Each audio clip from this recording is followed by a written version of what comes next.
He was a graduate student in physics with a motorcycle. You know, it was exciting.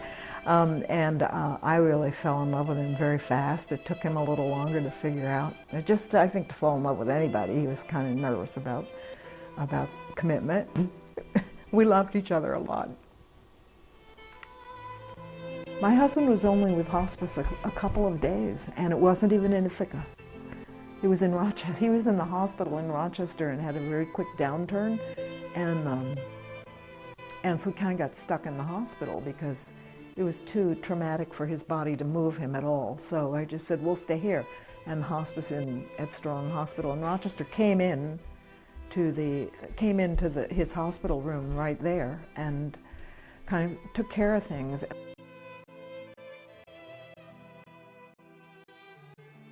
My sister and I were taking care of my mother. It was,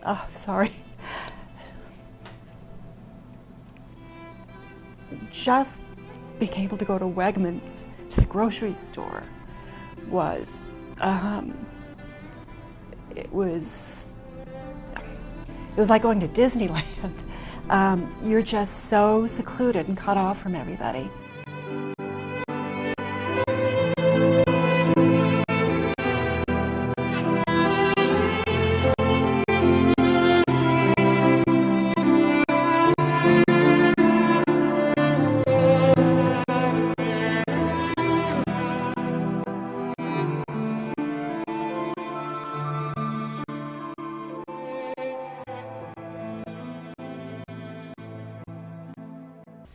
I got involved with hospice because I had a very close friend in my 20s, in our 20s, who were both the same age, who had brain cancer.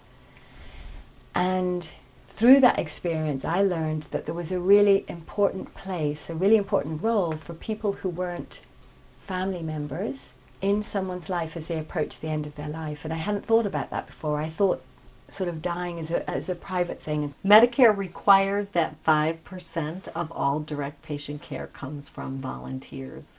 It's considered a cost savings. It's our contribution to the hospice in this community. We here in Tompkins County, this in 2012 had 17.5% rather than just 5, which is pretty awesome. There's 110 volunteers that are active right now, and they just keep coming. And Medicare assumes that their daily stipend is not going to cover all the care, that they anticipate that hospices will raise 10% of the funds that they need to operate. And we're very fortunate in our community, and we raise around 17 or 18% of the funds, of our operating funds from our community, which the community here is exceptionally generous, and so we're very grateful for that. Right now, what I do is I'm actually signed up to do a monthly meal shift, and because I work during the day, it's a dinner shift on Wednesday nights. So it's a lot of, bringing dinner at the right time and drinks and a little chatting, and sometimes that's with the resident and sometimes it's with people who are visiting. After I did volunteer training, I did bereavement training. And after I did bereavement training, I was asked if I'd like to run bereavement or help facilitate bereavement groups. You know, of course, we talk about what we've lost, and all the women in the group either lost a spouse or a partner, and we talk about that some, but we also talk a lot about, okay, now we have a new life, and where are we going to go with it? So now I've named my group Standing in Our New Lives. I don't know, I assume that many of the people that there were other women like me who really want to make the best of it, you know? I didn't want to just live a life thinking about him. I wanted to bring that love along with me, but also create new things for myself and make a really good life for myself.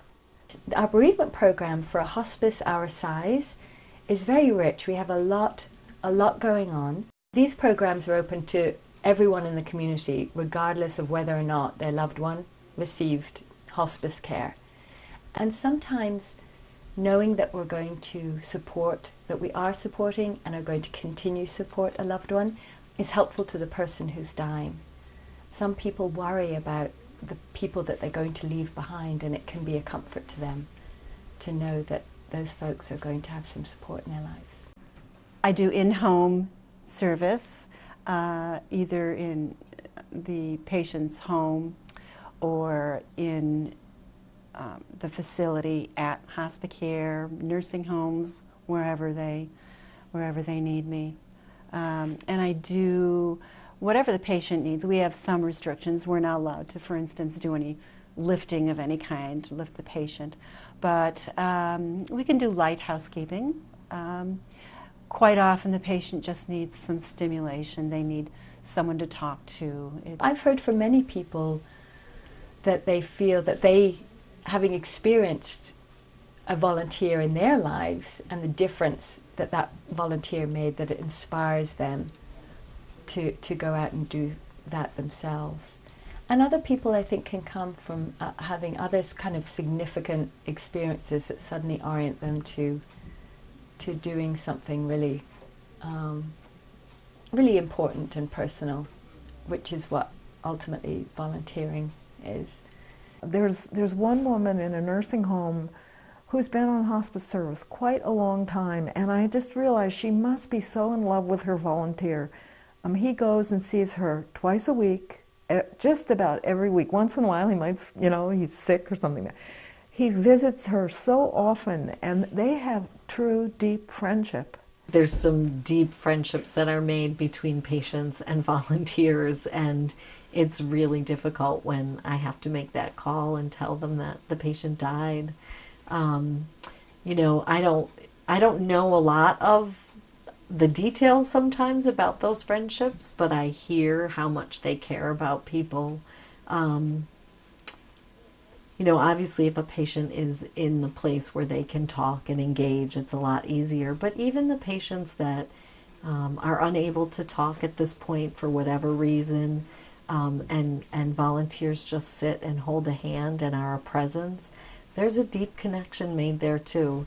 Most volunteers feel that it's an honor to be with someone at this point in their life, and so I think that alone allows a connection to happen.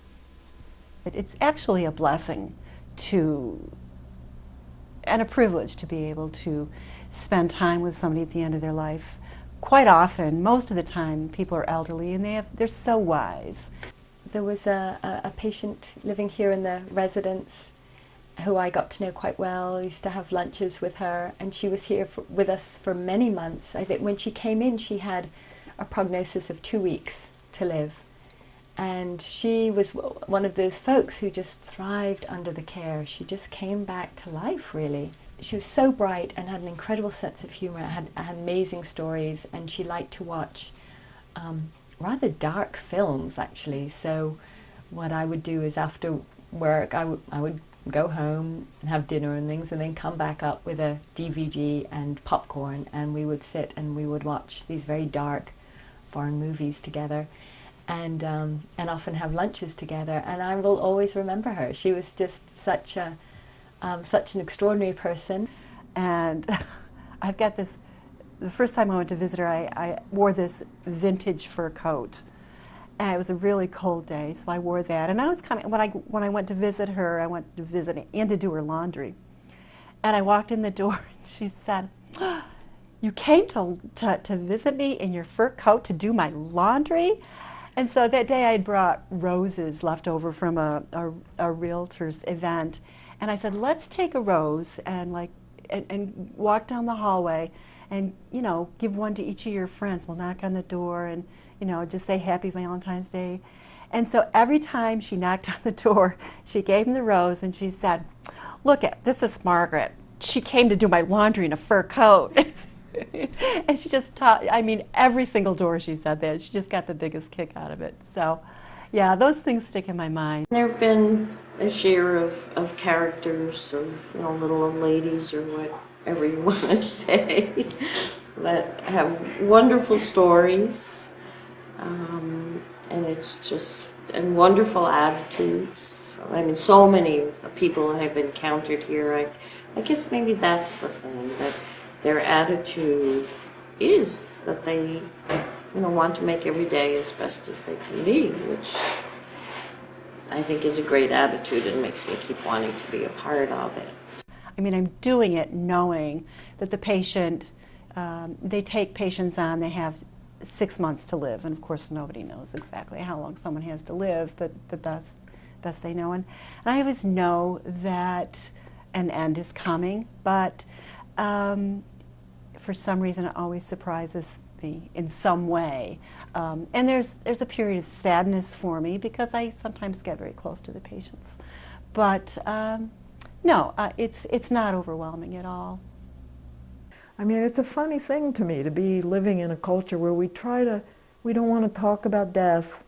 We pretend it doesn't happen. How can we pretend that? I mean, how can you love birth and not love death, and not, well, I don't want to say love death, but not accept that that's the inevitable outcome. So I feel it's partly the people who work at hospice, but it's a very open-hearted place, and there's so much kindness there and so much joy. One of my sons said, when I decided to volunteer there, he said, "Haven't you had enough of death?"